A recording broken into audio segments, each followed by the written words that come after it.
So how are you, man? You said you were sick, huh? Oh yeah, just had a fever, a little bit of a flu, but I recovered really fast, so it wasn't too bad. How many days? It just took it just took a couple of days. Okay. Yeah, So and your usually this temperature, so happens. the Uh, Ramadan, you were saying? yeah. It happens to me in the first week of Ramadan. A couple of things happen. First of all, my sinus situation goes really bad, so I have chronic sinusitis, and Mm, because of lack of hydration, right. And humid. it always It's humid there though, where you're at least, right? it's very humid. Yeah, Mm. so that's something that always happens in the first week, and then my immunity goes. So I'm supposed to take better care of my immune system, like prepping for it, Hmm. but still haven't managed to find that formula. So I don't go complete monk mode before Ramadan starts. I see. So so you And haven't generally, anyway, like people's immune systems in Bahrain are not so good. really? Yeah. Why? Uh, Combination of things has a lot to do with uh, the food that we have, but also has a lot to do with air pollution and like so many factors go into it. We get allergies a lot over here. Huh. Everyone has allergies like related to you know breathing. And that's not and that's a quality of life thing. That's not a genetic thing, right? That's what you're saying? Yeah. Huh. Wow, that sucks. So I guess you do everything you can to, you know, eat healthily, right? Oh yeah. That's what we do. That's what I do. But still, I mean, my immune system has gotten much better than it used to be. So I used to be the first one to get sick at home. Mm. Now I'm the last one.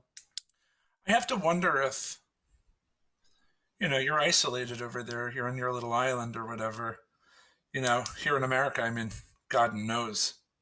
Like, you see our situation right now with COVID, for example. So over here, if it's going around, you're going to get it, you know, Hmm. Yeah, because somebody here is traveling to some crazy where and back. You know yeah, what I mean? And they might be taking their shots and blah blah blah. But I'm just saying, stuff gets around. You know? yeah. It's pretty much the same over here. Yeah. Okay. Um, so I said that things like I'm a big proponent of kimchi. Let me turn this phone off. These guys are going to blow us up. Oh no, never mind. They're not. I'm going to go to bed and upload tomorrow. Okay, good night. That was Matt Lamondi. Yeah. Hey Matt.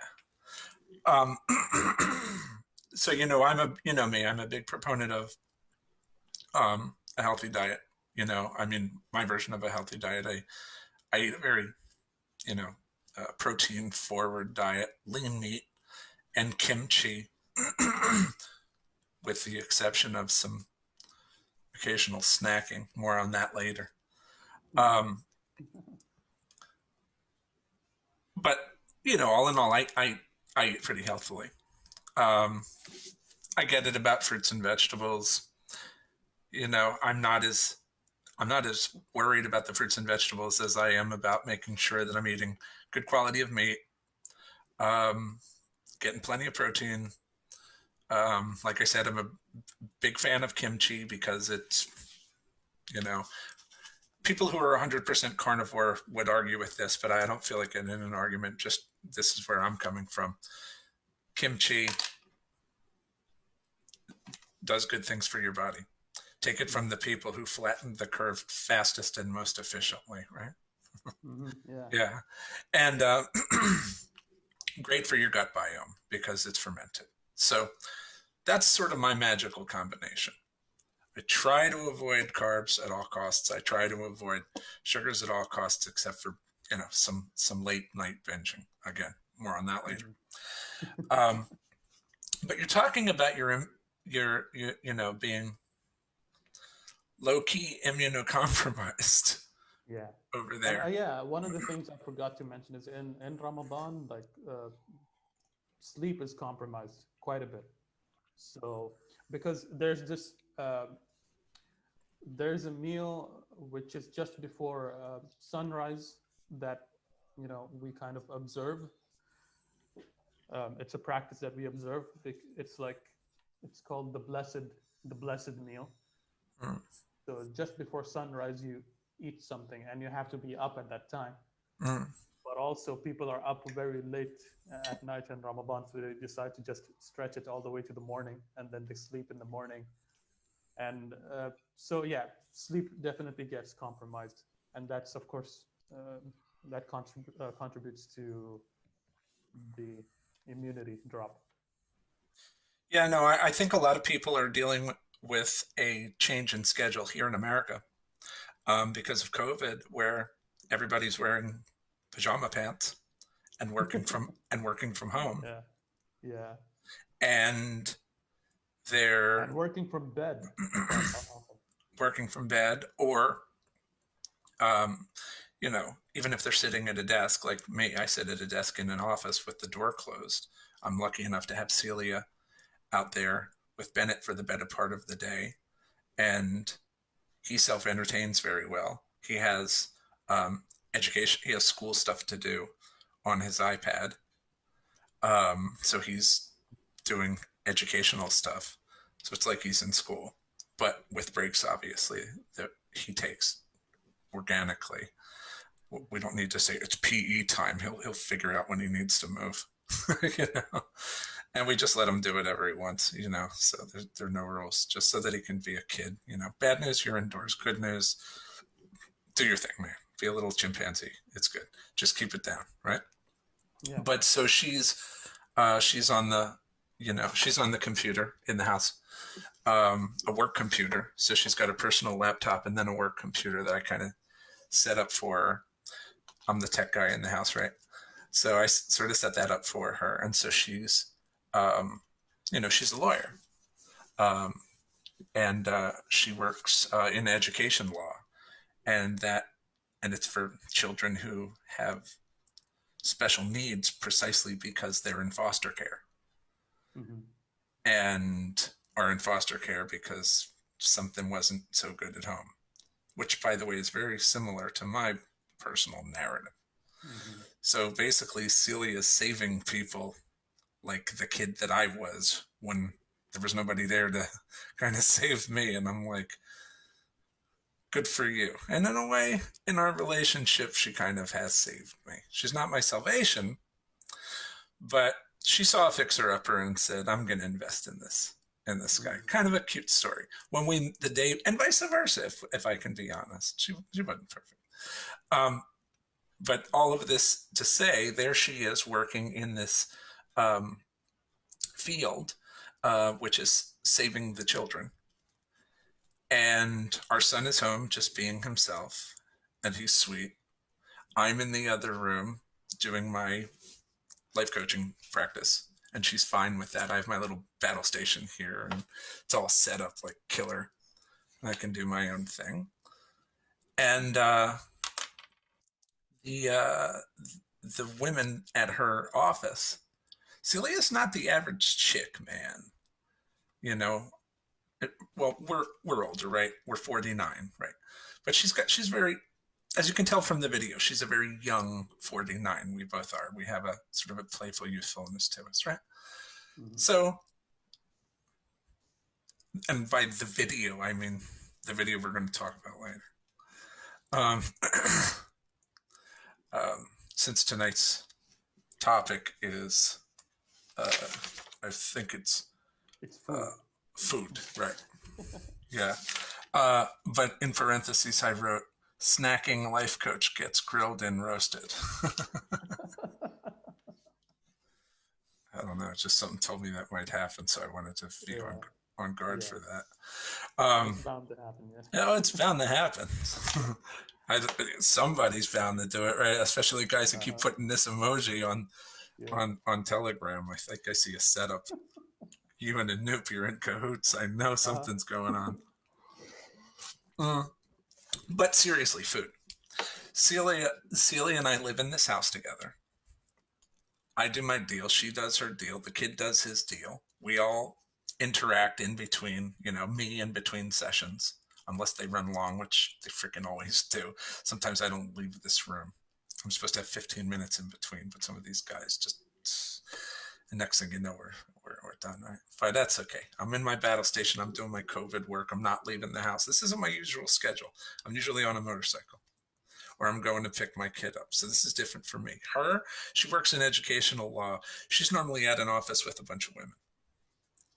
The women are, I mean, they're nice, but I mean, it's all women. Mm. And Celia has always worked best in male dominant firms, like big firms. She's her father's daughter, and he's a scientist. Mm-hmm. NASA scientist. She works well in a male environment. She gives a good handshake. She looks people in the eye. She she doesn't she doesn't use her body or her cutesy voice to manipulate men. She just comes straight and direct. Mm-hmm. That's I respect her. She's really good. That's what I like about her. So she works in this office with women, and they're those other kind of women.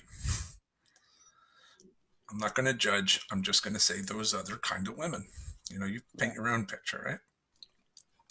And And they're everyone knows what you're talking about because absolutely it exists. Yeah. because it exists, right? So she's got a director who is wicked OCD. It's again a chick, right? A female woman, and she's one of those people she's she's a leftist because it's California. She's not like some Republican conservative. Not that I care about politics. I don't. I don't. I vote non-party. So let's just get that out of the way. But but over here in California, it's very liberal. You'd be stupid if you didn't know that. And and so Celia, you know, she that's the flag she wears. She's very liberal. She leans very liberal. Me, I'm dead in the middle. Just dead in the middle. Mm-hmm. I'm somewhere else. I know right from wrong. In a situation, I trust myself to make a good choice. I vote non-party so that I can suss it out. Mm-hmm. I vote for people, not parties. But anyway, so in her office, she's got this boss Zilla, who like these are women. Like my Celia is 49 years old. She's been practicing law. She's barred in 4 states, dude. And yet she and yet she has a boss who doesn't let anybody hang their coat off of the back of their chair because it's aesthetically problematic for her. This isn't some fancy schmancy freaking high-rise law firm. This is a volunteer lawyer program working with teachers in the educational system. This is not classy. This is just, it's nice. I mean, it's not, it's fine, but it's not fancy. We're not talking like, wow. Um, but she's freaking out about if you have a coat on the back of your chair. This is the environment Celia works in. It's a brand new job. So she's still going, this is fine, this is fine, this is fine, because all the important people, judges and shit, love her. So she's making really killer connections. So she was excited to be in, and this, we'll get back to food, but I'm going here for a reason. She, she was so excited to get this job. She was so excited to get this freaking job. And then all of a sudden, she doesn't get the job. She's so excited to get the job, she doesn't get the job. This happened over and over and over. Finally, she was excited to get the job. She gets the job. She has the job. She meets everybody. The boss is a little bit of an anal retentive freaking micromanager, but she says that's fine. She's got somebody in the middle that's from Iowa that's like a real nice Midwestern gal that knows how to be a buffer between, like I said, this lunatic micromanager and grown-ups. And they do. They all work under her. And my partner Celia, she's coming into this like, so this is just how it goes here. I mean, fine, I'll play the game. I don't care. I've worked for male bosses that were like the Wolf of Wall Street type, whatever. I always managed to sort of psychically navigate around these people and just in my little bubble, you know, they just, you know, and it's a lot like you. That's how you rock. That's what I'm kind of saying. She's her stratagem of yours. I always say she's got the stratagem of the cosmic manatee. She just sort of, that's how she rocks. And that's her totem, if you were. She would say that that was a malappropriatism or whatever the hell you call it. Well, malappropriatism, whatever the fuck, something that you steal from another culture and use it. Yeah, that's sarcastic. And I would say, whatever, fuck all that. That's who I am. Sorry, you know. There's the Archie bunker in me. What am I going to pretend it's not there? But you know, God bless. We're in this house together. She's normally out either in the office with this, you know, this crazy person where lunch has to start at 12 o'clock and then everybody has to be back at like 1:15 or whatever, you know, like that. Like it's like some military like precision that's important to this woman. Yeah. Or she's out there driving around through beautiful Southern California, somewhere between San Diego and damn near to LA, you know, going in these schools and discovering the horror of the school system, education, and the lack thereof. The way a kid that wants food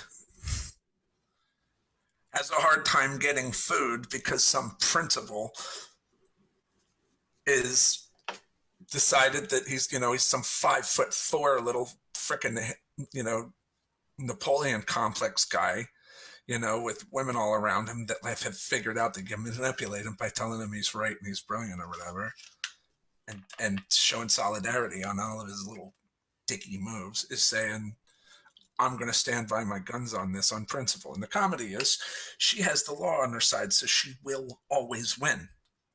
Mm-hmm. Always. So she knows that. But the stress of trying to coordinate with other people in Southern California who aren't like that the way they are in New York, where she's, you know, she's from Connecticut. She cut her teeth in New York, right? She graduated BU. Like, she's a sharp person. And she's used to that, especially because she's used to money.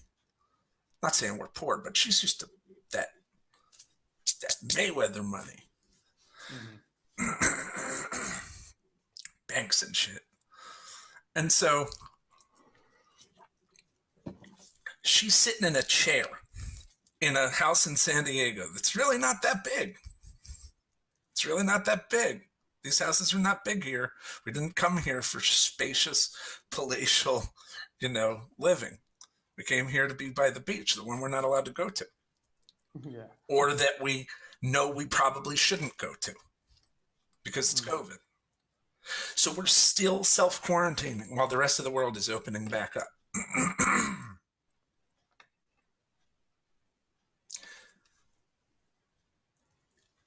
And she's internalizing her stress. Mm-hmm. Hard. She's compartmentalizing.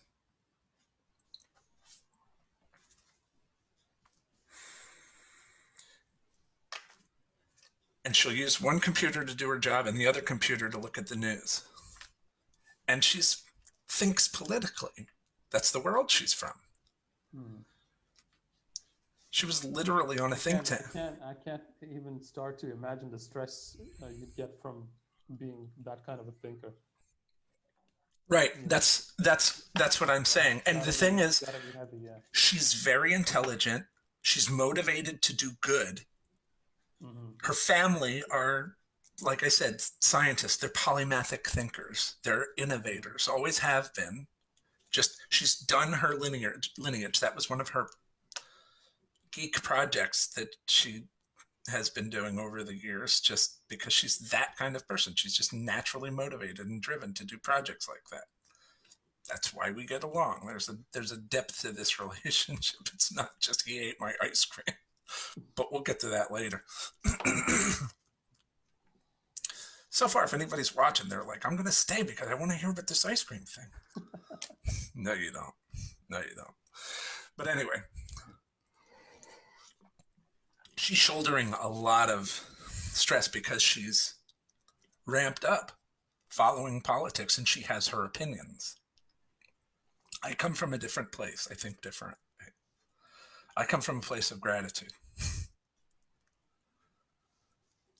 I'm happy to live in San Diego. I'm happy to have this beautiful child.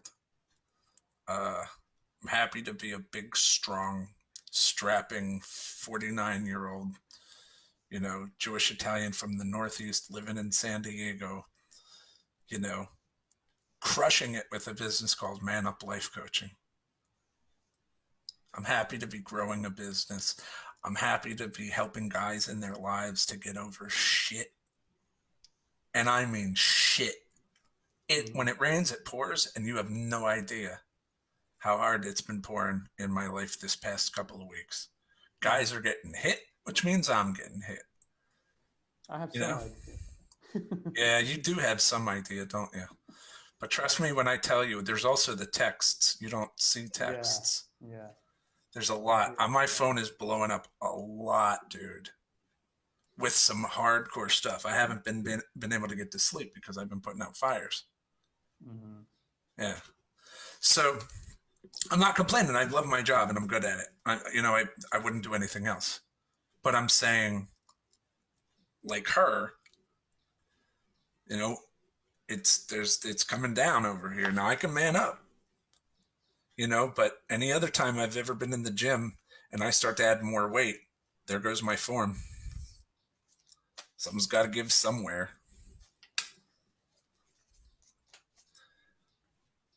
What Celia does to help her to deal with stress is she bakes and she buys herself yummy food. She's described herself as somebody who's always had a little belly, probably always will. And that's because she likes to eat sweets and buttery, savory foods, and she's not going to give up on that. So she compromises. She eats what she wants, but she also exercises, and she knows when to dial it back. That's who she is. I appreciate her mental flexibility. Mm-hmm. She knows where to give. I'm a different kind of person. If I were living alone, and by the way, if she were living alone, she would have a house full of groceries. Like ice cream for days. It'd be Baskin Robbins in the freezer. She'd probably have a second freezer just for the ice cream. She's got this thing with ice cream. She likes ice cream. And chocolate. Yeah, ice cream and chocolate. In the video, like it's so important to her that she knows that it's there. Mm-hmm. Yeah, right. That's her safety net. Mm-hmm. And so I know better than to eat the last of her any ice cream or any chocolates. But every once in a while when the stress is really high and she's thinking something's going to be there, I'm thinking it's just ice cream. It's like there's a meme out there somewhere. It's like, I don't know if it was a meme. Something about the punchline was like, it was from a male perspective, and it's like how you're male or something, whatever. You look at your nails like this and not like this, and to you, chocolate is just another snack. Yeah. Because women have this fucking goofy thing with chocolate and fucking wine and ice cream. It's a very emotional connection, yeah. They have a fucking deeply physical, emotional connection with chocolate, wine, and ice cream, man. They'll tell you. They'll be the first. It's everywhere. Get on the internet. They're talking about it right now as we're doing this. There are so many tweets about it, like happening right now as we speak. Yeah. And the more the COVID happens, the more they turn up with the dopamine hit bullshit, right? Yeah. So now we roll back to me. If I lived alone, I would not have that shit in my house. I quit drinking. It's officially April. It snuck right past me, but it's officially past. I officially hit 13 years this year in April. Nice. Yeah, 13 years. I've been with her for 10 of those years. I quit drinking 3 years before I met her. I started cleaning myself up. I started really doing this coaching program. And I manifested her. And we're still together to this day. And even though we have a completely, we always describe ourselves as the, the old man Muppets in the balcony, Mm-hmm. from the Muppet Show, the two Yeah. old guys that are the hecklers. Our Mm-hmm. first date, we were in a movie. We were invited with friends to go see a movie, and it was terrible. It was called District 9, and we thought from the trailer it was going to be this badass movie, and it just fell apart and turned into shit. And we were like, so we just sat and ripped it the whole time. And apparently, when we went home, everybody else, like the other 10 or 15 people, this is in New Orleans. My friend Bethany told me, she's like, yeah, you guys kind of blew the spot a little bit. Like, like everybody was trying to really enjoy it. You guys were just really ripping the shit out of it. And I was like, oh, really? I thought you guys were in on it. Sorry. I didn't realize you liked it. My bad. We won't go to movies again. I still love you. Uh, but yeah, she and I have irreverent humor in common. Yeah. Mm-hmm. And we're both stubborn. I'm Jewish Italian, not just Italian, but Calabrese. Ask any Italian what that means, and they'll tell you. They'll go like this: hard headed. We're hard headed. We are. We're the guys fucking running our heads into the fucking door to break through it to get the salami, like little muscular Italian sperm to get the salami. That's really who we are. That's a true thing. You can Google it.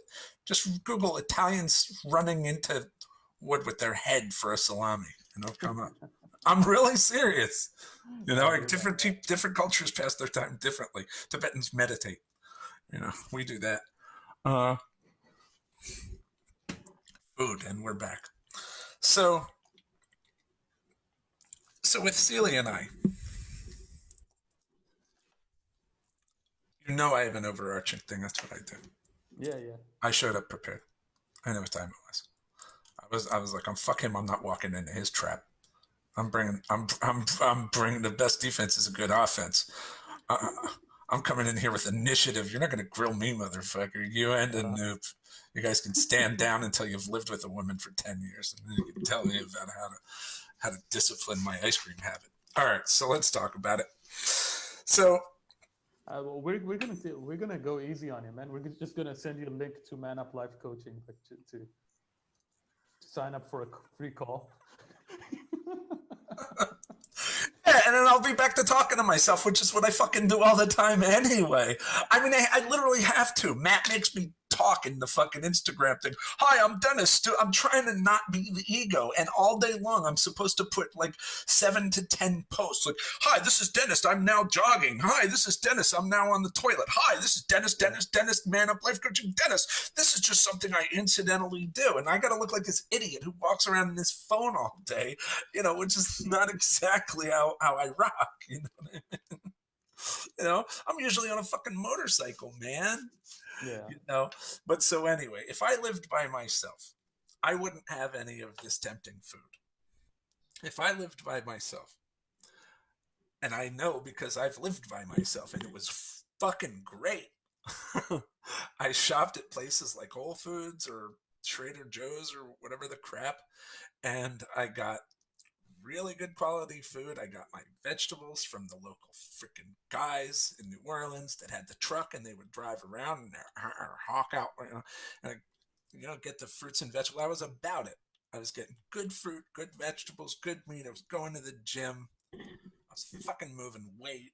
I was growing like a monster. My numbers were coming up, and I was just totally geeking on it. Like, wow, look, your body does this if you do this. It was just like a goofy. I'm an art nerd at heart.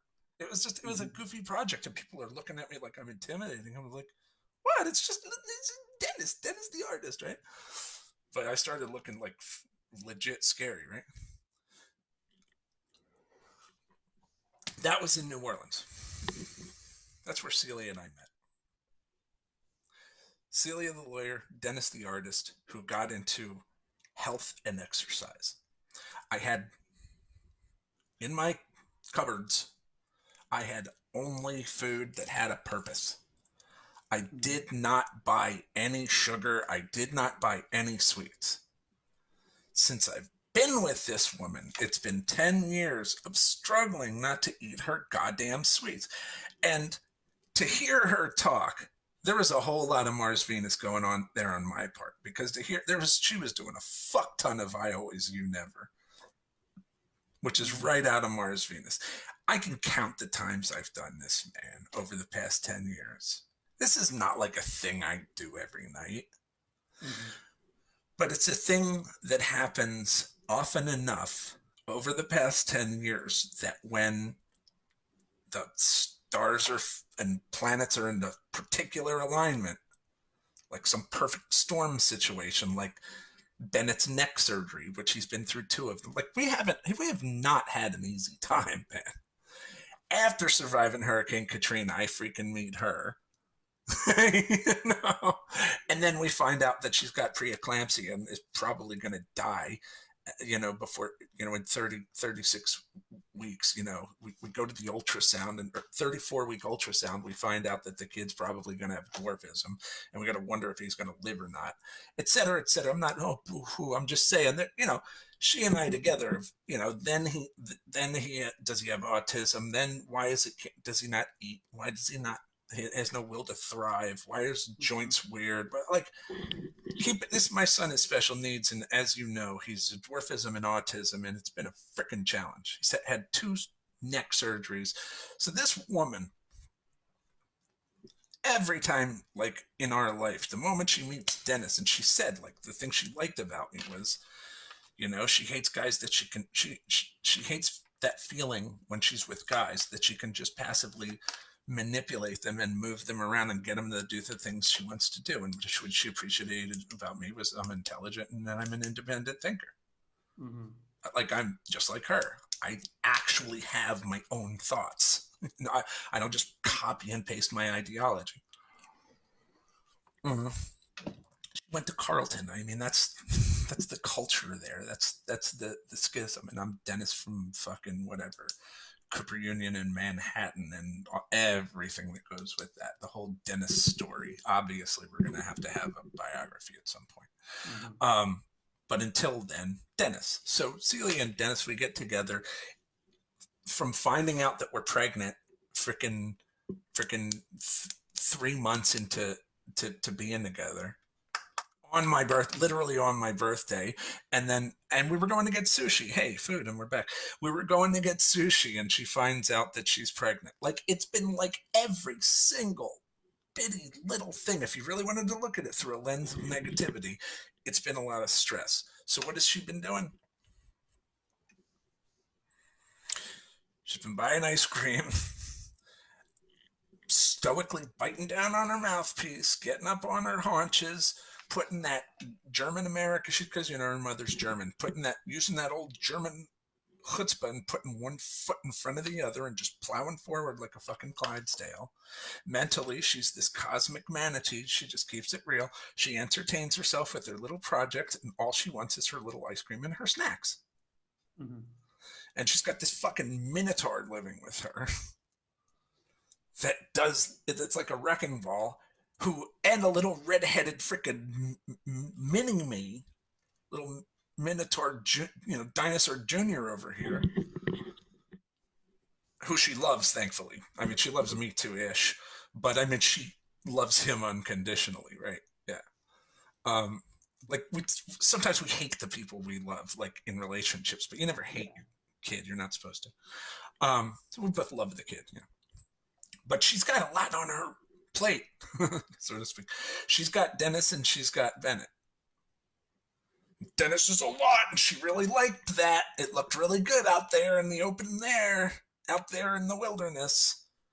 But 10 years later, Dennis and now almost 10-year-old Bennett, and she's sitting in the house with COVID, and somebody eats the last of the black cherry ice cream, even though there are 2 other pints in there.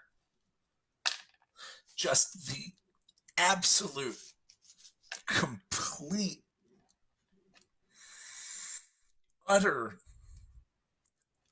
helplessness she felt in that moment, powerlessness, and it's the epitome of injustice for her, and she's a true lawyer who advocates for fairness. Mm-hmm. So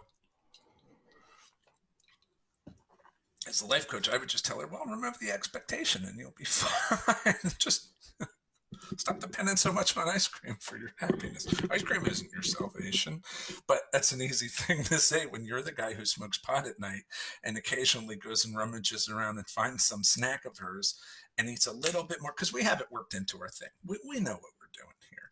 I Mm-hmm. actually pay more of the bills as a cushion for the shit I eat. And we have like a little spoken rule. You can have my stuff, man. It's not like that. It's just, if you think it's something I bought that I'm really going to like, please don't eat it. Right? So there's a certain amount of fairness involved. And just like us as guys, when we don't think it's fair, when she comes over and just starts fucking dropping her day on us, guys, we don't think it's fair when she does, you know, all of the things that girls do, and we have to tolerate those. We don't think it's fair.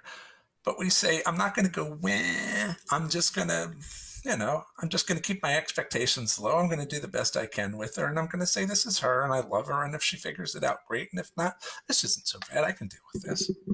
Right? And obviously, she's doing the same thing with you. I mean, look at yourself.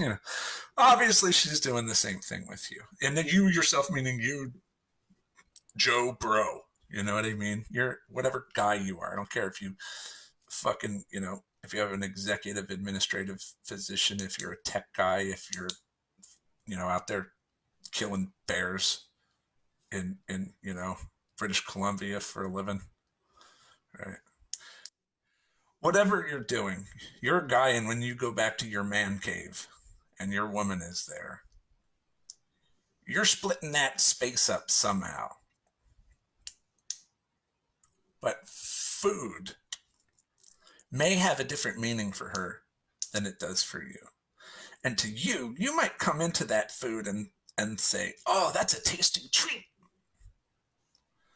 But for her, you're taking something away, like if all of a sudden you got home and your motorcycle weren't there, and she said, oh, yeah, sorry, I'm out right now. I just took it for a ride. Wait, what? But that's my bike. Yeah. That's where it gets a little tricky, isn't it? Mm-hmm. Yeah, because it's like an emotional padding that she took away from, something that's an important part of her life. It's not like just ice cream, as you said. It's not like the way we think about it. Right.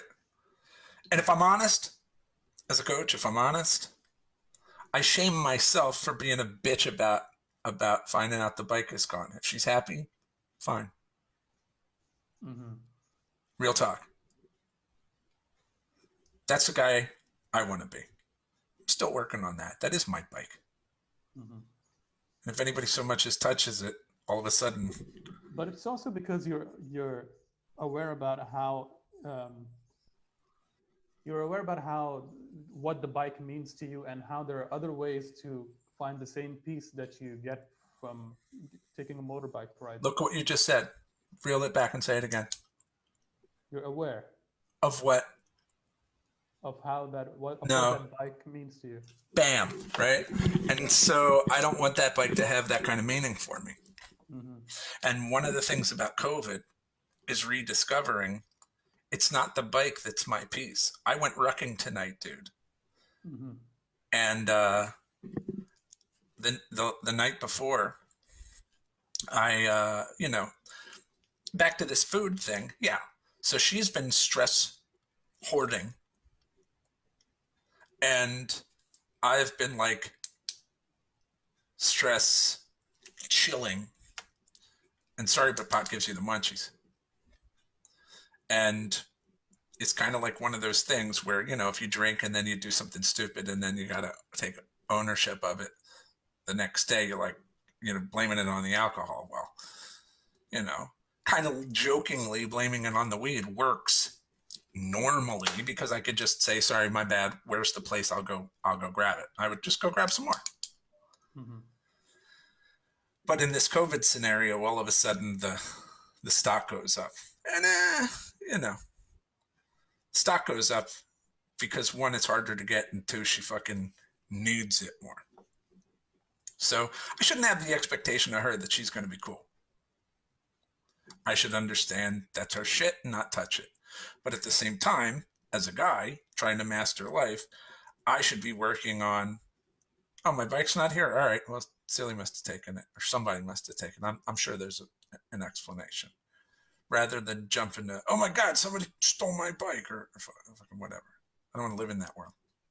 Right? Mm-hmm. Right? Yeah. So when it comes to this food thing,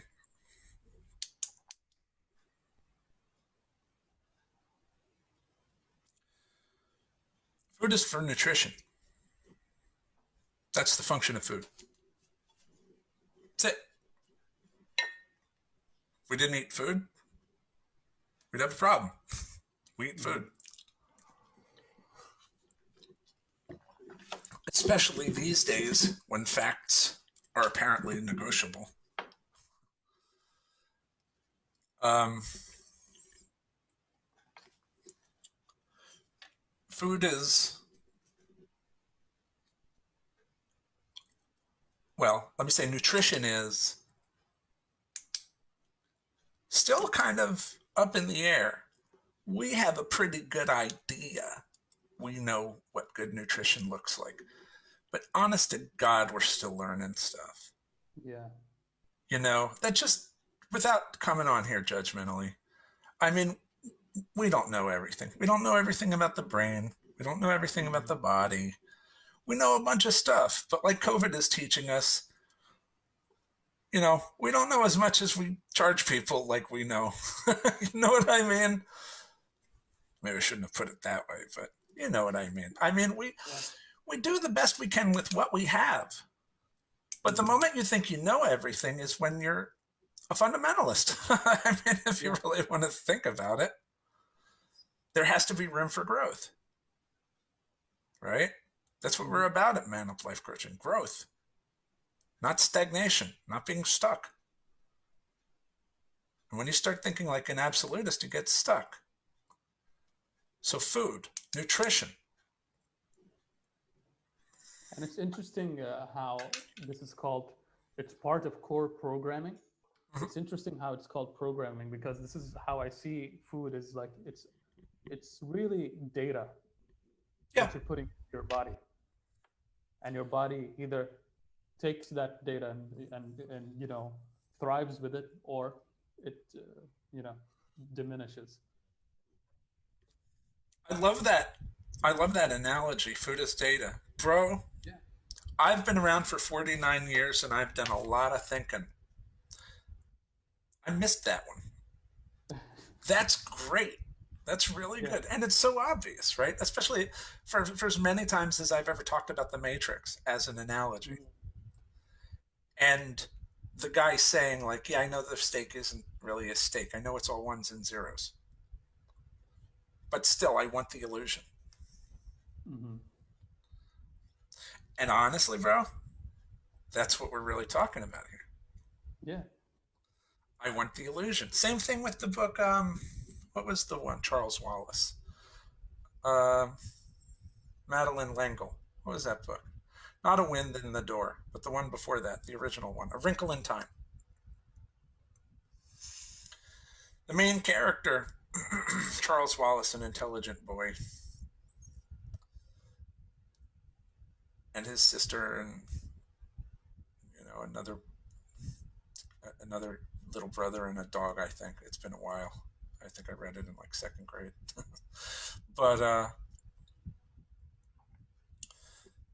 but those books were popular in the late '70s, early '80s, and the little the little family gets sucked into some nutty dimension or something, and it's a sort of a mechanized, organized dimension run by a central brain and a central guy, and the idea is sort of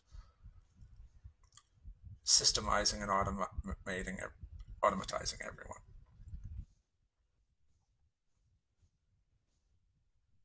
It's the epitome of socialism.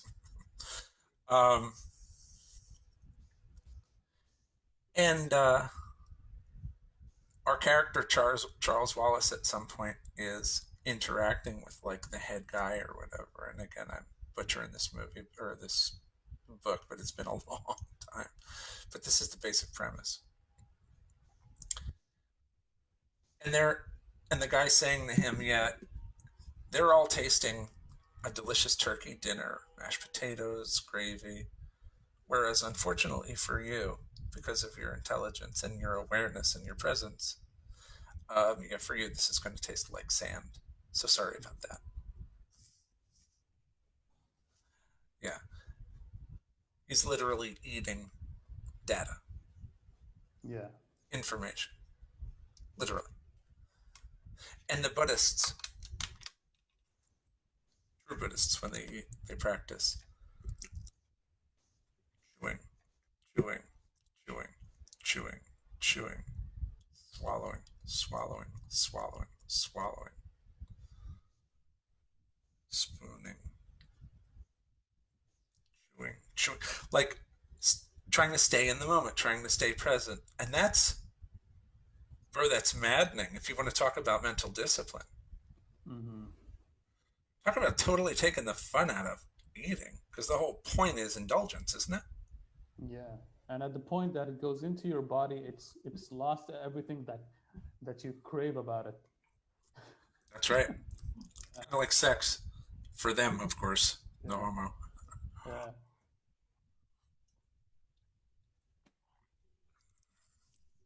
That's how many times have you had this happen? You smell popcorn and it just smells amazing. You get popcorn and you taste it and it doesn't taste anything like the smell, Every single time. right? But you Yeah. still buy popcorn. Yeah. Yeah.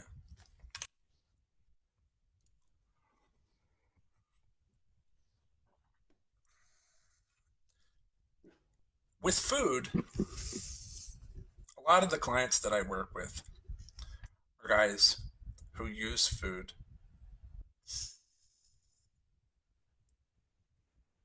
guys who weaponize food. You've heard me use this language.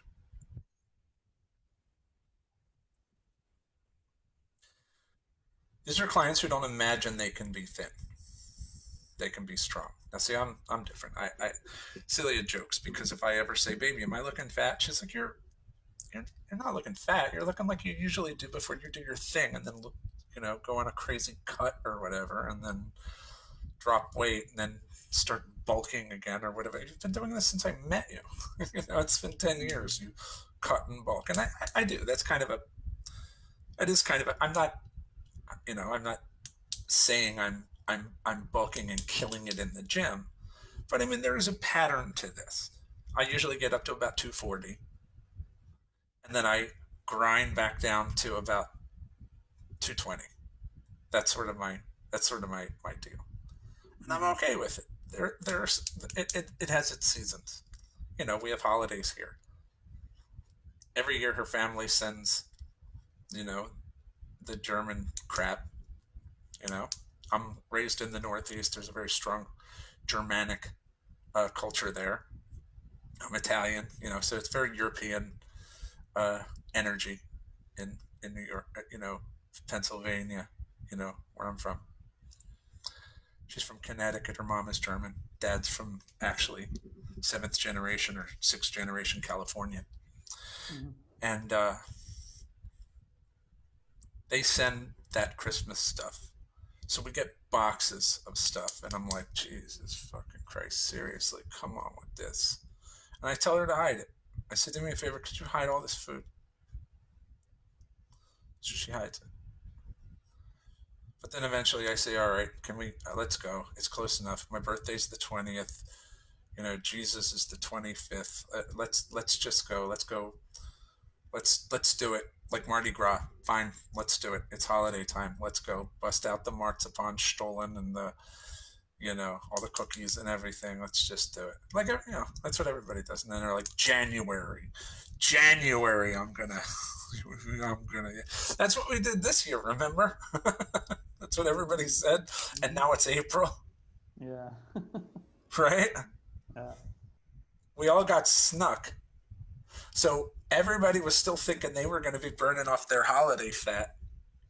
And That somewhere is along true. the way, they got jammed into a house with a bunch of comfort eating broads that are like bacon and shit.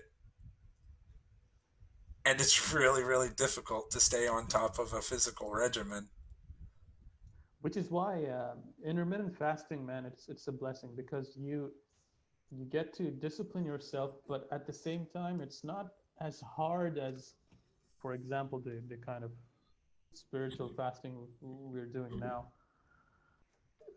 It's a hack, and that's possibly the best way we can deal with this because I intermittent fast, so I have an You eating know I do window. too, right? Yeah, yeah. You One have meal, one a meal a day. day, one meal Yeah, a day. Yeah.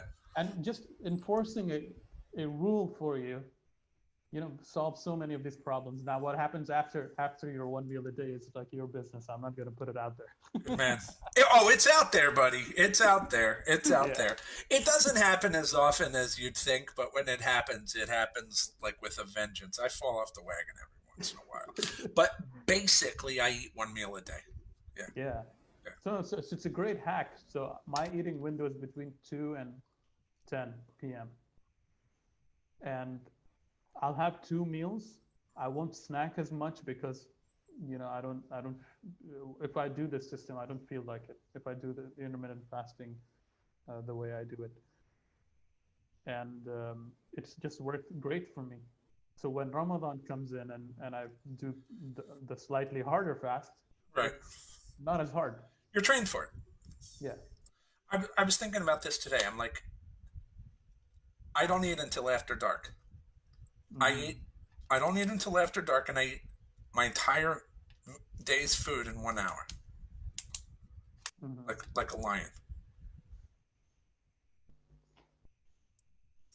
or like a tiger. You just throw me two steaks, and sometimes a bowl of kimchi, sometimes not, and I'm good. That's what I eat. You want to hate me for my diet? Cool. I don't care. Not you, but somebody wants to take a shot at me. All right, fine. Go eat what you want to eat. Show me how you do it. But that's what I do. Once a day, that's it. And I'm trained now. And I drink decaf coffee. And it's amazing how much closer to your natural self the one meal a day is, because It that's feels, how yeah. human beings are supposed to eat. Mm-hmm. I know. So it's not really a hack as much as it is going back to your natural self. Yeah. And I'm about that. Hmm. It's a big thing for me. Right. Um, it feels right. Yeah.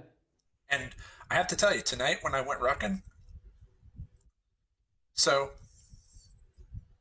you know, I basically did 5 miles, 6 floors, I guess, because, you know, and just in terms of the canyons and crap. Um, I had a bag. I had rocks. I put rocks in a bag and put it in my backpack and a rucksack or whatever. No, it's a backpack, motorcycle backpack. Cinched up nice and tight. Good sneakers, the hat, the mask thing, the scarf, and music in my ears, and went walking. The walk starts with a descent and then an immediate climb, and there was a chick behind me. Well, there was a chick in front of me. She's cute. She's young, little bubble butt chick playing with her phone in the tights. And and I'm like, all right, I feel like a creeper if I keep getting closer to her. But there's a railing, so we can only be on the sidewalk. And I'm not going to feel comfortable passing her, even though we're both wearing masks, like right next to her, like, oh, excuse me. Hmm. So I'm just like trying to drift back and see if I can let her go ahead. But instead, she keeps fucking with her phone. So then I finally decide I have to overtake her. And when she sees me, I'm like, almost felt like she threw me a vibe for a second, not like a bad vibe, but just like she got scared. And I'm like, then I realized what I look like. I probably look like either homeless or like a terrorist. And I mean, really, I look pretty tactical, you know. And all right, whatever. Start walking down this hill. Start coming back up the hill. I'm puffing, man. I'm puffing because all of a sudden she decides to step it up. She's not actually running, but she's doing it, walking at a pretty good clip. So I don't want her to catch me. So now I start like fucking race walking up this hill. I shouldn't. Like, this is the first time I was out there with weight on my back. And I didn't know how much it weighed. I just filled the bag with rocks and said, let's see how much this weighs. Turns out it was 35 pounds. Hmm. That's a good amount of weight, especially because, I mean, I did the best I could to get it to sit high on my back. But it was a bag of rocks. I mean, Mm-hmm. yeah. Put some shirts under it and shit, to try to lift it up. But basically, it was still, I had a bag of rocks in a backpack, 35 pounds. And I'm walking around. I had the music on. And by music, I mean just like nice beats. Nice beats. Music and beats. No words, no lyrics. I don't like to hear words in my head. I want my own words. If I'm going to have words, and I really don't want words. So, I mean, I'm already so validated at this point that I'd rather be in dot line than to just be validating. Like, I've heard somewhere on some channel that the validation is happening. Mm-hmm. Like, it's really legit. It is. But on top of that, there's this other thing. And there's just this silence in this kind of piece. And I'm walking along. And I'm feeling like, holy crap, I'm puffing. So, but it's it's good. I can feel the good food that I eat giving me this good, clean energy. Like, because even though we joke about the snacking, like, I'm telling you, I don't, like, the percentage of my diet that's crappy is so infinitesimal. It really is. It's negligible, like a motherfucker. Yeah, of course, and especially if like most of the day you're in a fasted state anyway, Yeah, so yeah. that little bit of snacking you do is not going to be a huge thing. No, of course not. But at the same time, I do notice that I've gained weight Mm. in the house. I can't pretend that I don't see it. I see it in the gut and love handles. I feel it. Like, I go to put my socks on and I'm like, oh, I know this feeling. Then I jump on the scale and the scale's telling me I'm back at like 238. And I'm like, fuck, I was back when I was, sick or whatever, and was in bed all the time and wasn't eating. I got down to like 217 and I was really liking how that felt. Then I bought the X3 bar. Then I started doing the fucking X3 bar. But then COVID hit, and so I kept doing the X3 bar. But somewhere along the way, the only thing that changed was I stopped going out, Yeah. became a lot more sedentary, and arguably maybe started snacking a little bit more because I'm just home more. Mm-hmm. And I'm staying up a little bit later at night, like everybody else is staying up later at night, like we were talking about back there. Mm-hmm. We have a house here now, like a lot of people have, where the kids are in the house. We're working. It's stressful. My son goes to bed about 9:30, 10 o'clock. Not 10 o'clock. That's probably a little late. 9:30. But sometimes it takes him until, you know, like if he's just ratcheted up or wound up or whatever, it might take him a little longer to fall asleep. Then I come out, I do my dots. No, well, not in that order. I come out and I do my X3 workout. Somewhere in between doing that, I do my calendar stuff, my 1, 2, 3 system, all of my business stuff with you. I send my stuff back and forth. I have the grill preheating. Right. So I'm working. Yeah. Doing the exercise. So I'm doing the exercise in my most fasted state. Then I'm starting to work on my stuff, and then I'm eating and working on my stuff as I'm eating. I haven't had a steak yet that I haven't liked, and I switched from ribeyes to top sirloin because they're just a little bit less fat. I was like, you got to really do this. So the only thing, like I said, the only thing that's really changed has been the staying home, not going out, sedentary, right? I decided I'm going to add the rucking. I ordered some rucking plates. I'm waiting for the plates to come in. So tonight I decided, all right, I'm going to go out and I'm going to try it just with the plates, with the rocks in the bag, because I have a feeling that if I try it with the rocks in the bag first, I'm going to really appreciate what the plates feel like. I'll get used to that for a while, and then I'll spend the 150 bucks or whatever on the rucksack that's Mhm. designed with actual pockets that you put the plates in, and then I'll be like legit. So that's kind of my thing. But I'm like, don't be a prima donna with the freaking equipment. Don't tell me you can't put a pack on your back with some rocks in it and just go walk around. So that's what I did tonight. Dude, I Mhm. came back, my shirt was soaking wet. Came back, my shirt was soaking wet, and I just felt so good. You sent me a text saying I'm going to be 15, 20 minutes late. I start like walking around the island in my freaking kitchen, like ramped up, going like I felt caffeinated, right? I'm like, what the hell? And what am I so hopped up for? And it was my body was in overdrive. It wanted to just keep walking. So I started just doing freaking laps, like just not like a lunatic running around my kitchen, but I mean just, like a walking meditation. Just kind of Mhm. walking in circles. I've, tiles. So doing that thing you do when you walk on tiles, the thing. Oh yeah. I'm sure I'm not the only one who does that, Yeah. where you Yeah. fucking figure patterns out and start walking patterns, especially if you're on the Yeah. phone, something to occupy your mind, like some sort of goofy, weird, like I don't know, Sudoku twister, fucking 100%. Yeah. yeah, yeah, yeah. Uh, In me, I'm walking chess moves, like fucking knight moves and bishop moves and shit. Seriously, and then sometimes on the intersections, like walking go, like go Joseki patterns and shit. Like it really, there's a lot going on. Yeah. And and so I'm walking around in circles, walking around in circles, walking around in circles, and I'm realizing it's Do you because I ran. pretend? Do you pretend there's a wrong tile you can step on and it will explode or something? Oh yeah, the floor is lava. Yeah, yeah, of course. Yeah, Yeah. because there has to be rules, or it wouldn't be a challenge. Uh huh. Step on a crack, you break your mother's back. You know, the inner child never stops being an inner child unless it does, and then you probably need a life coach. Um, you know, I'm not here for the guys who are getting up at night eating their wife's ice cream. I'm here for the guys who have deeper problems. Although, as you know, I ended up spending $375 for that fucking ice cream. Yeah. That was a real thing. I really actually paid her that money, but it made sense.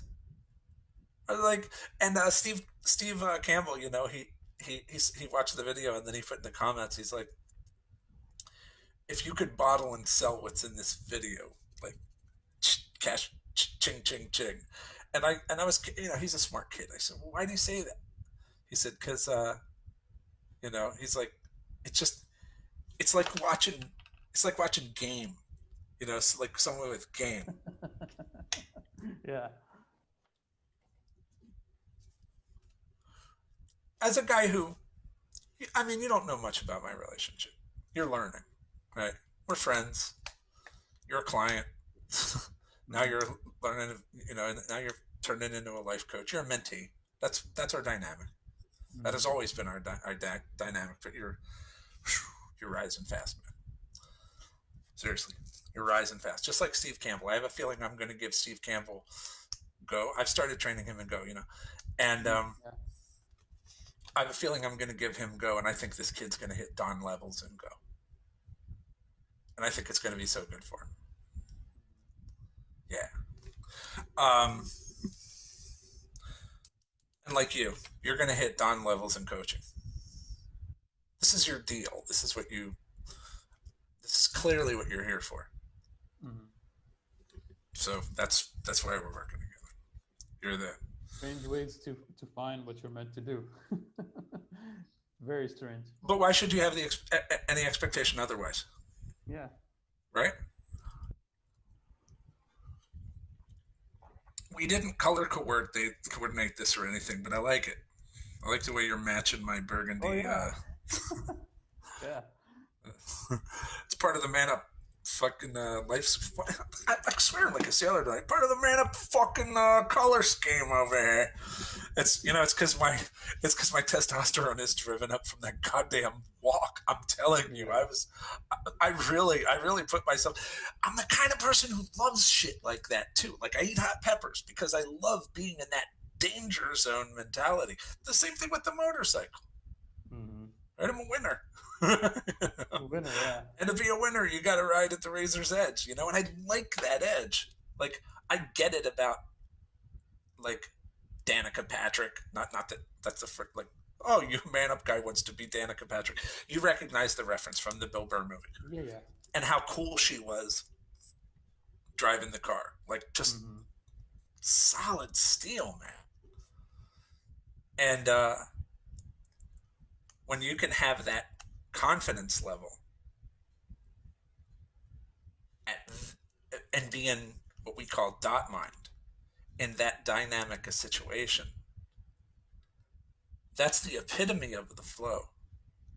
Yeah. And then when you have the moment where it all stops, like Neo in the Matrix, and you actually see the ones and the zeros, right? Those happen more and more. Hmm. Yeah, I'm showing you a peek up the road. We Hmm. do have a mentor mentee dynamic, so I'm just telling if anybody's watching, they can try to figure out what I'm talking about or not. It's all true. Food for thought, and we're back. So, what's the uh, what's the bottom line on this? What do you want to? What do Okay. you want to? What kind of concept do you want to close out with here? I've actually been thinking about. I was thinking about this in bed last night. Um, I was thinking about like fasting and how we basically starve. So if we always talk about a cellular existence, right? Mm, And we talk about yeah, so it's cellular existence. So if this is the body and it's made out of cells, mm, we give the cells time to rest. We stop putting food in when we're fasting, right. and we let them starve, and they they stop getting so many things to process and to deal with, and they start healing. And I was thinking about this on the next level. If the human being is the cell of of the world or humanity, Physicality. physicality, yeah. If the human being is the cell, and we stop giving the human being so much information to process and to manage, that's when the human being heals. So the parallel between starving your body cells and starving yourself from information, which is what we do with meditation and all these practices that we do. That's right. So it's That's exactly how it is. yeah. That is exactly how it is.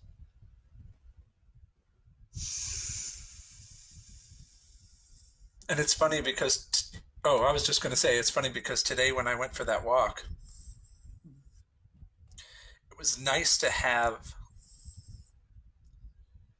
like I said, there was a little fear factor, like with the hot peppers, like with the motorcycle, like with the whatever. Like I hit a moment there where I had to make a choice.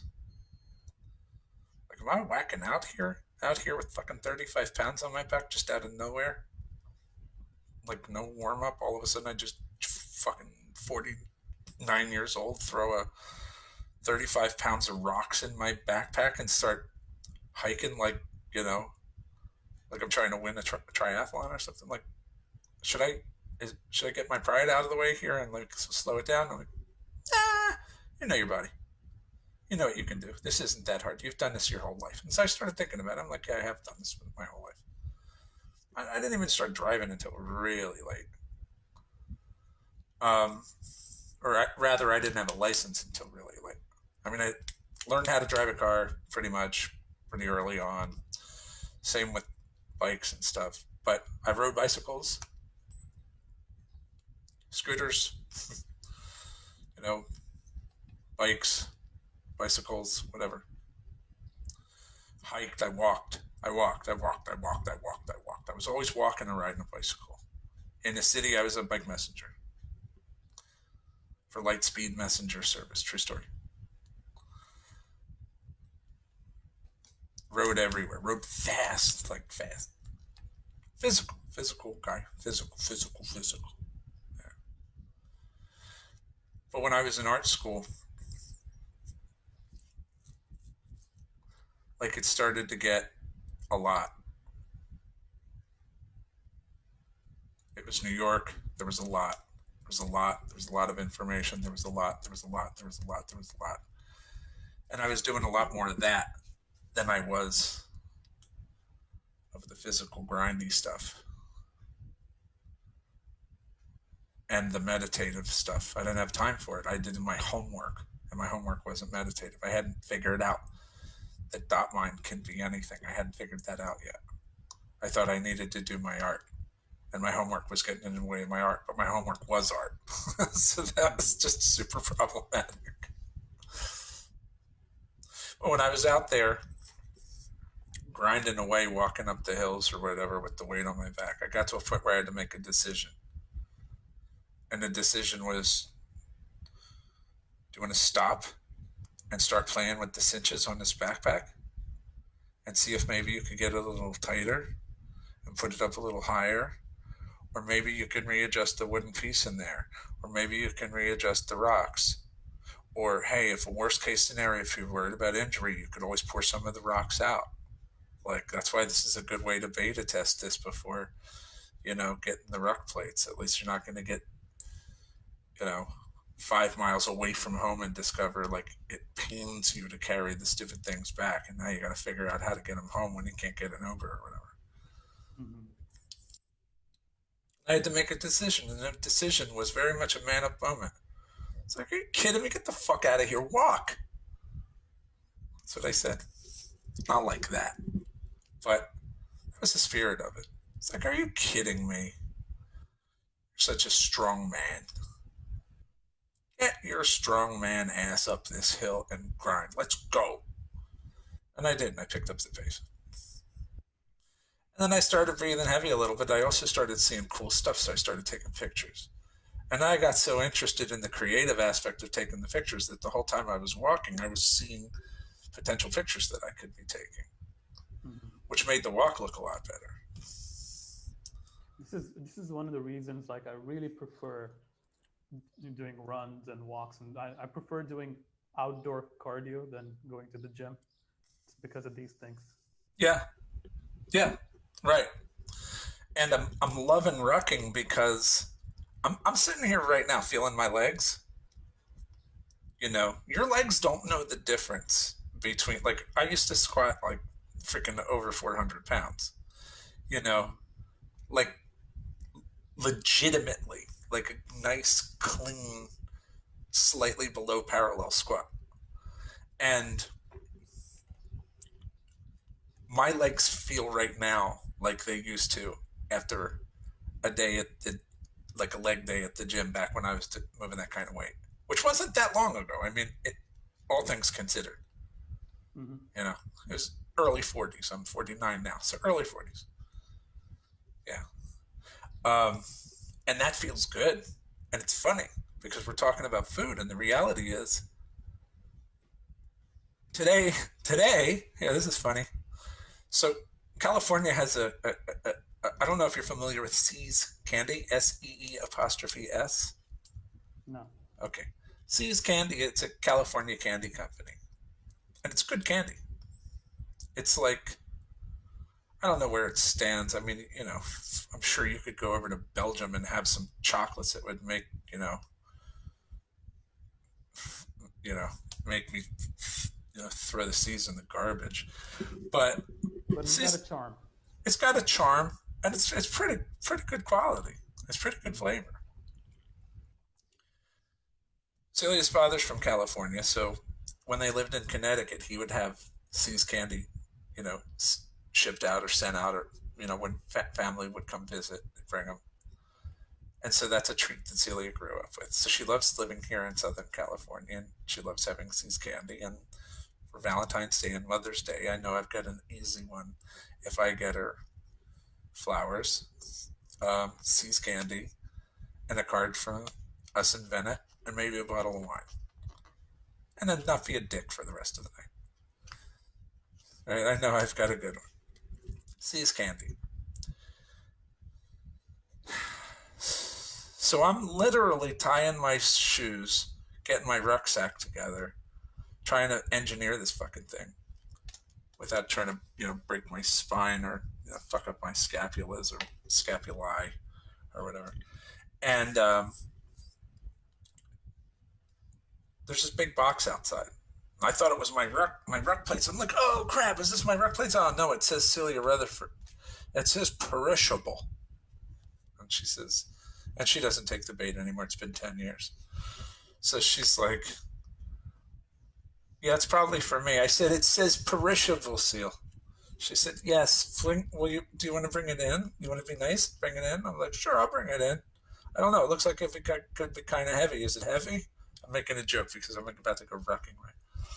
So I picked the thing up. It's really not that heavy. She said, no, it should be light. And so she opens it up, and it's this big bag, this big box, but then it's got all this ice packed in it and stuff. And it's fucking candy. It's See's candy, and of course you knew that's where I was going with it. And it's 2 boxes of it. And I look at her, and she looks at me, and she laughs because she knows I've been fucking begging her to cease and desist with the sweets. So she doubles down, and now she's got 2 boxes of See's candy coming in. That's what's happening today. Who knows what's showing up tomorrow? She's got more ice cream in there now. Now there's more ice cream to replace the ice cream that I just paid $300 for. So she's locked and loaded with all the new stuff. So tonight I got to get through the night knowing there's See's candy in there, and Haagen-Dazs, and the other two ice creams in there. Right? It's going to be a long night because it's right there, and of course it tastes good. Duh. It's one thing to say, all right, I'm not going to mess with girls anymore, but it's another thing to sleep naked in the bed with a girl, smelling her hair. If Anoop was online right now, I'd have him come into this session. Would you? Why? just to listen to you talking right now and have his input. Because it's close to home. He knows how hard it is. Anoop likes him some goddamn ice cream.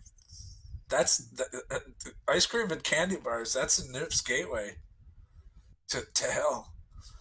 But the problem is a guy like him, once he has ice cream, he doesn't stop. That's the difference. Mm-hmm. Anoop's He's a guy killing it though. I've been fuck yeah, he's been killing because he's in India. So, yeah, he's doing his workouts. I see him on social media, and you can see his face thinning out. And you see his cheekbones. Yeah. You see he's got the beard going. Kid's starting to look like a freaking movie star. Mm-hmm. He's been working out religiously. He's been being pretty good with the food. The thing is, he doesn't live in Seattle, Washington anymore. This is what I'm trying to explain. I am happy with it what Anoop's doing right now, but I want to see Anoop go live back in Washington and have a store downstairs that sells Ben and Jerry's all night. And not pull the trigger on that shit. Because that's what I'm dealing with over here. Like I said, this is like having this shit right in my house. Like I said, it's like having a 18-year-old, blonde, woman whose hair smells good, is warm in your bed.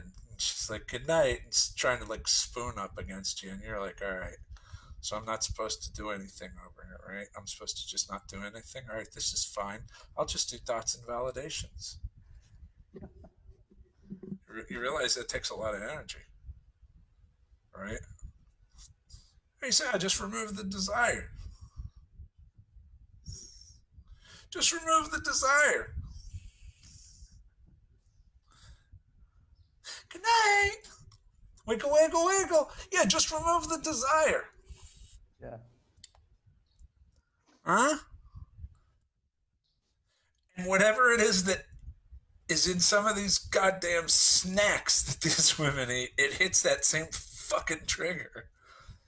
Like, it's not like she's just over here with like lime sorbet in the fridge. I mean, she's getting like the good stuff. She's getting like the chocolatiest chocolate of shit. Yeah. She's getting the stuff that goes ning, ning, ning, ning, ning, ning, ning, bing, and lights your head up like a goddamn pinball machine. These are not accidental or arbitrary choices she's making when she buys these things. It's a drug, man. So what we're talking about when we talk about food is we're talking about the difference between data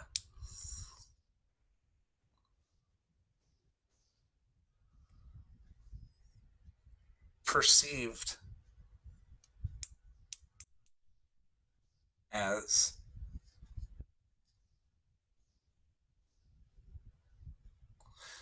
data perceived as happiness versus data perceived as punishment. The reason I'm okay with my relationship to eating is because it's cyclical. And I'm okay with it. And honest to God, even though she flipped out on me a little bit this time around because of the COVID, she's okay with it. We've been here before. I have things I shouldn't do, but I do them anyway. She has things she shouldn't do, but she does them anyway. 10 years I've been asking her, please do not offer me unsolicited advice.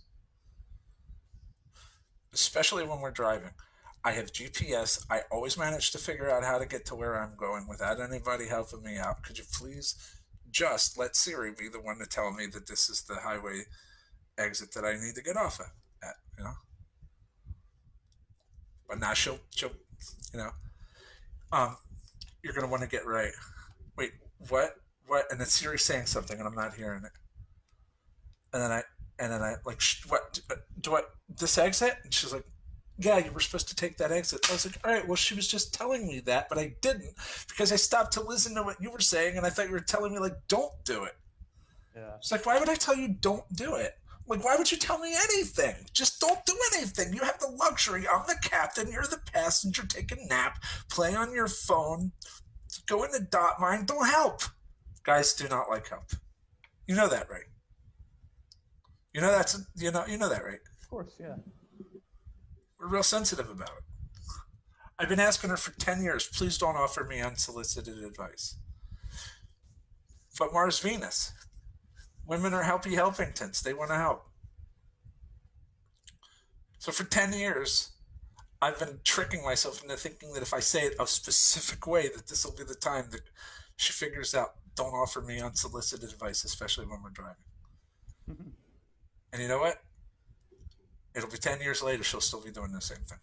Yeah.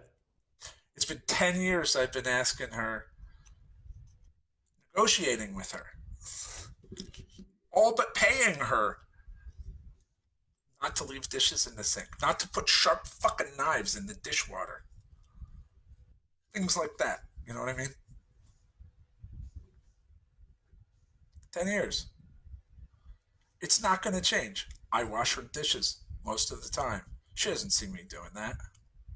I'm not over here crying about it. You know? Pay me $300.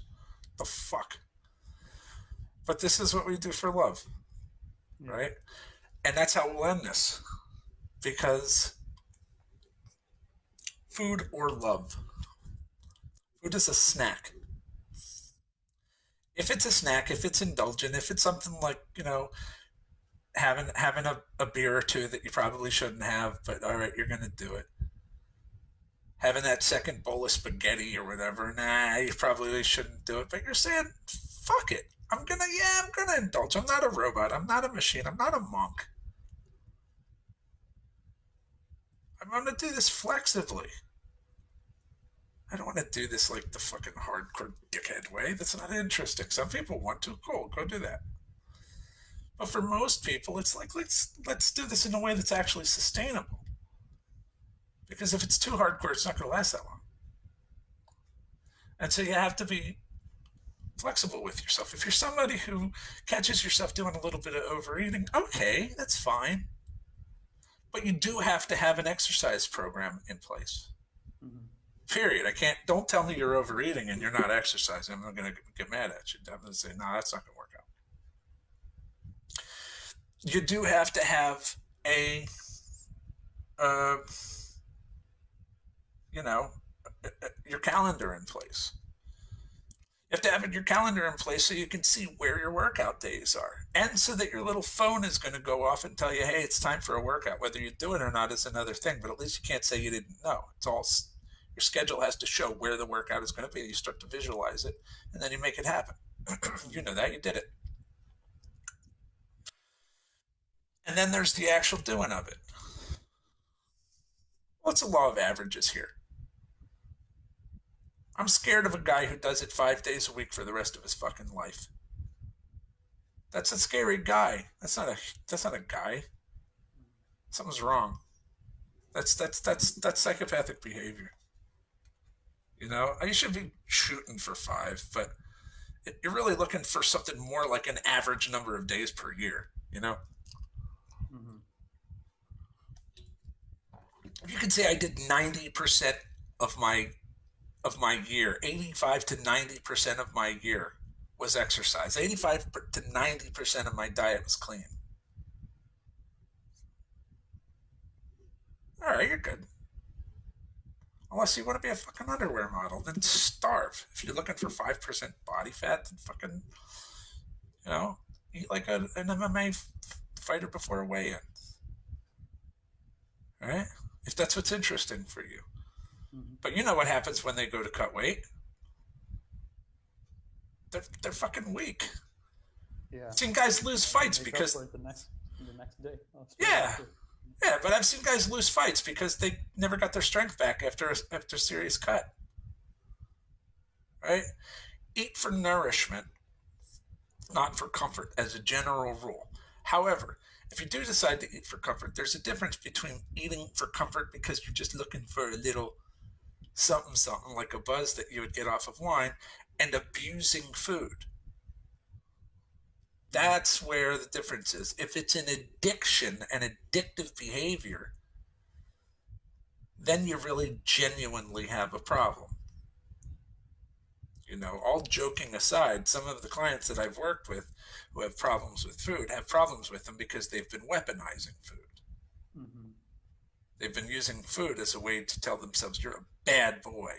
You know, it's not what I'm telling myself. I'm telling myself they're self-punishing. Yeah. They're self-punishing.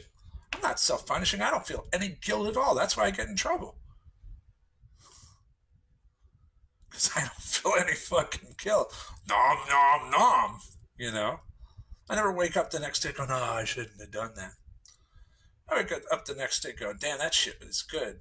She needs to stop buying this food, man. And then, and then I realize, all right, don't keep doing that. And then I don't. I throw the brakes on for a while. But every once in a while, I let the wheels come off. COVID, we've all gotten a little sloppy. But again, that's kind of like the women. They've gotten a little sloppy with the alcohol. Everybody's drinking a little bit more. Are they turning into alcoholics? I'm sure there's a percentage of the people out there that probably quit drinking and started again, or are drinking a little bit more than they'd like to admit, and are like borderline, like, oh my God, I need to really dial it back. I think there's a lot of indulgent behavior going on right now because this is what people are doing to cope. Mm-hmm. And I don't think it's a good idea to judge anybody for that, because I think this is a tough time. I think that they can lose the weight when this is over. I think that they can. But it's also a really good time to practice, because if you can manage yourself well in this time. Oh, absolutely. Yeah. But my point is, no, you're supposed to practice all the time. You know where we come from. Look at some of the, the last in the green rooms. I mean, this is all a singular narrative. Mm-hmm. But at the level that we're talking about, which is okay, today we discuss food. I'm trying not to go from food to like you know, you know, you know, but I can do it. But I'm Yeah. trying to keep it. I'm trying to keep it at food right now. Food and living in the house with people in COVID, like very human, normal, all that crap, right? Hmm. Um,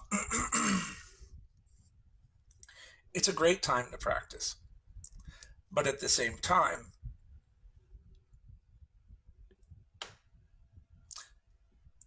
people are gonna make people are gonna make allow themselves to have treats right now a little bit more Hmm. than they would otherwise, because there are things they're not getting. They're not getting sunshine the way they could be and should be. They're not getting air the way they could be and should be. They're not getting, and so you can say, okay, well, And then go there's do that. a reward system that's going, you know, that Yeah, needs something. Yeah. yeah, and you know, I'm not making excuses for myself or anybody else, but know, it's not like I'm living on a mountaintop in Montana over here. Jared over in in Brooklyn or Manhattan or wherever he's at right now in New York. Those guys are stacked on top of each other. At least I'm blessed to be able to, I don't pass anybody on my walk to the mailbox. Hmm. I walk back from the mailbox up my driveway into my front door. I never interact with another person. Yeah, it's California. Our neighbors are nearby enough, but good fences make good neighbors, and everybody understands that. And we all sort of keep to ourselves and just you know with the same sort of respect as you have in a sauna. It's Hmm. not like we're being standoffish. We just respect each other's space, right? Right. So I'm blessed to be able to do that. But even still, if I go out, I'm going to interact with people at some point. Jared goes out, he's going to interact with people at some point. Most of these guys, India, get the fuck out of here. You go outside, you're interacting with people. So a lot of these guys and gals are at home doing the best they can not to believe the hype and go running out there on the first day that they say, okay, we're easing the lockdown a little bit. The sensible thing to do in the spirit of flattening the curve is to do that shit slowly, which means that if everybody tells themselves I should probably stay quarantined, then everybody who had that thought will stay indoors and everybody else will go outside, and it'll prevent it from being a mob situation. Which means first the people who lack discipline in any way should go out, because that's what they're going to do anyway. Then the people who are saying, look, I'm willing to take the chance because I'm whacking out. I really just need to get outside. So I'm going to at least do the appropriate thing and try to wear the mask and stuff like that. Although the truth is, the people who don't wear masks will be out there first. Hmm. Then the mask people will come out, or if they are out there, you'll only see them jogging or something like that. But you're not going to see them in shops unless they absolutely have to be. And then they're like, and they're being strategic about where they shop. And then there are the people who are like, oh, hell no. I'm just going to stay self quarantined. And all of you people can let me know what the future looks like. You go do your thing. I'm just going to keep rocking. This is Hmm. fine. And truth be told, bro, I'm in the last category. I'm in the last category. I haven't been in a store since March 13th, or actually significantly before then. I've been locked down since March 13th. I haven't physically been inside of a store. Hmm. Only place I have gone is to drive to my butcher and have them put the meat on top of the car. not come anywhere near another human, bro. Hmm. How do I feel about that? I feel fine. In reality, I like wearing the mask. I like wearing the mask because with the mask, with the hat, with the glasses, with the headphones, with the hat, with the cap, with the backpack, It's Soup, the superhero character. it's Soup the superhero character. But I'm in super power Zen mode walking around out there, man. Like, I seriously can't wait to get out there again. So, for anybody, right,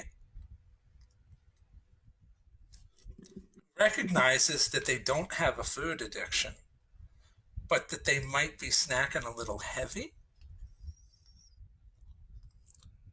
be a realist. If you know the snacking isn't going to change, then up your exercise.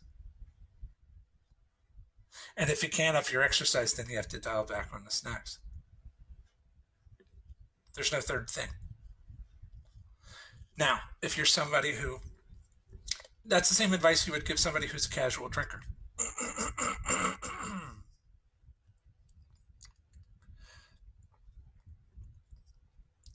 Like, okay, you're drinking a little heavier now.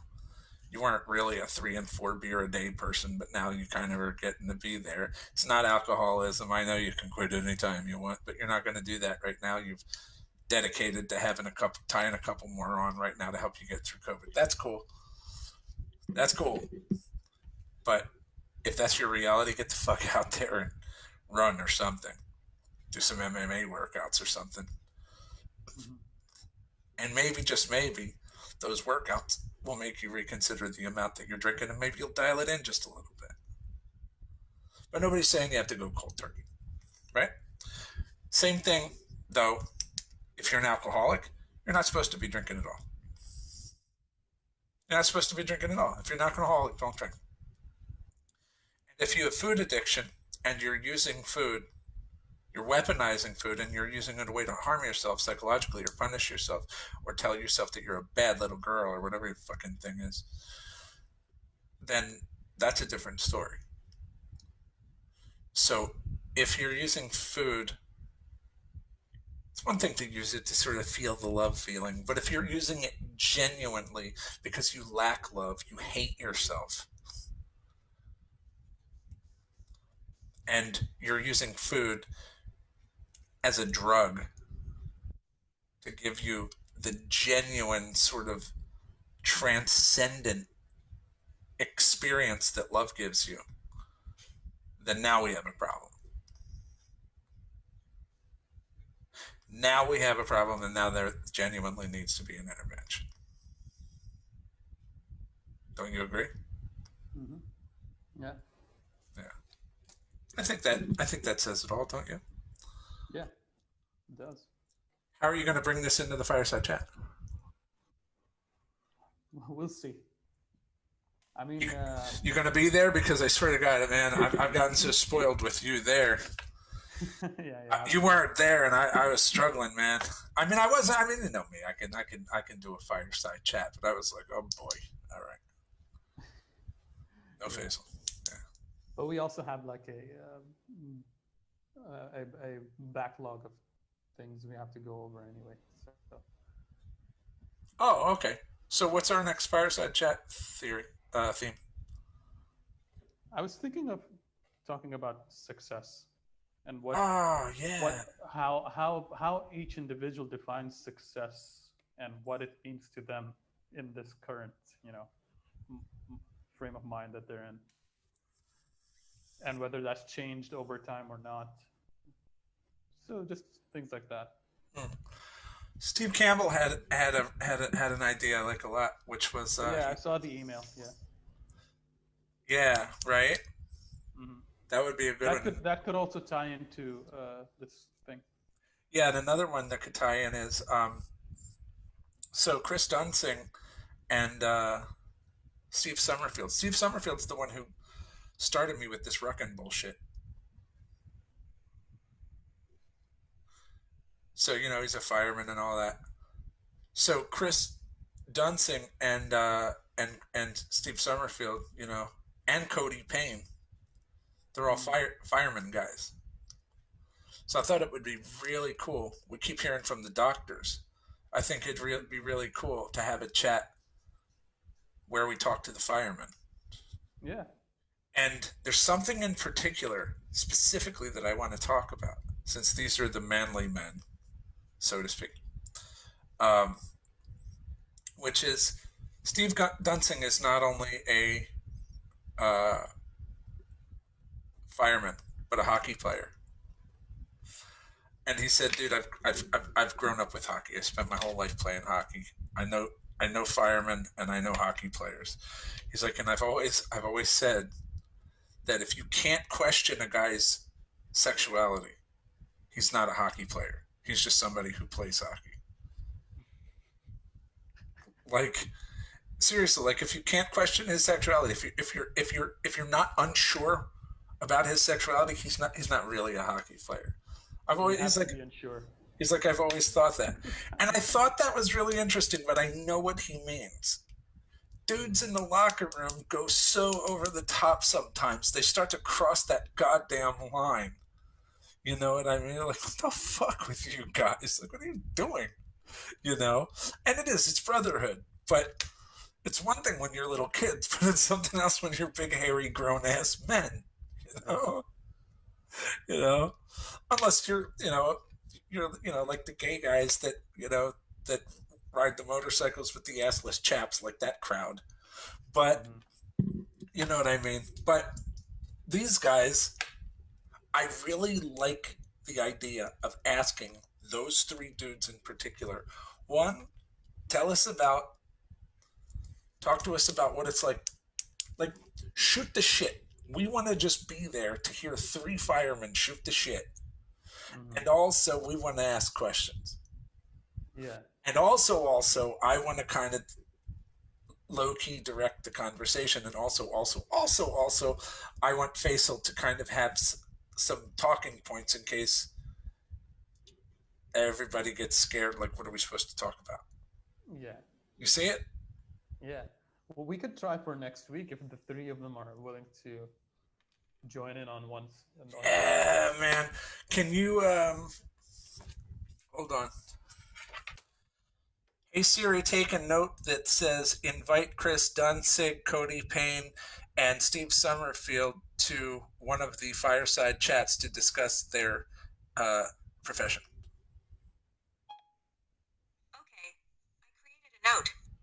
Invite Chris Dunsing and Cody Payne and Steve Summerfield to one of. The It fire. says invite Chris Dunsing and Cody Payne and She's so dumb, but she actually got it right. It actually says invite Chris Dunsing and Cody Payne and Steve Summerfield to one of the fireside chats to discuss their profession. Hmm. God damn, Siri is really. It's this phone's learning everything about me. Just make sure it doesn't learn more about you than you know. It's just data. The phone can have that information. I'm just trying to piece out of this thing. Merrily, merrily, merrily, merrily. Life is but a dream. Oh, ice cream! That, what we're learning here is merrily, merrily, merrily, merrily. Life is but a dream, but keep your hands in the fucking boat, or you have to. You're gonna pay for it. Yeah. Oh yeah. And then 75 extra just to make a video of it. To make a video, and I didn't even get full release. It was exclusive. I was only allowed to do it in the Brotherhood. You saw that, right? Yeah. She's cute though, isn't she? Yeah. Did you get a sense of Celia's personality from that Yeah, video? and a great dynamic. Yeah, What do you mean between the two of us? the two of you. Yeah. How so? But I want to end this with that. I know this is I like can't. I can't three really. hours we've gone.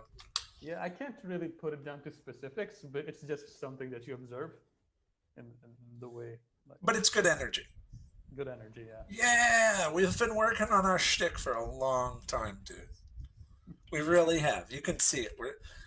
We do that thing where we kind of finish each other's sentences and like we totally get like you saw me sitting there like in character in the sun being my best haggard old stupid like I had everything but an American flag behind me, in a Harley shirt like oh okay and then what happened. And she knows I'm doing it. Yeah. And I know that she knows that I know. Yeah. When you're young and you have some pretty little girl, that's good for what it's good for. But when you start getting older, it's really fun to be in a relationship with somebody that you genuinely love and respect. Exactly. Except, Yeah. except when you eat their ice cream. But we're going to make little mistakes. Anyway, on that note, let's shut her down. I'm going to get off of Facebook Live. I'll say goodbye to no one because nobody's watching. So let's stop live stream. Peace be with you, gentlemen.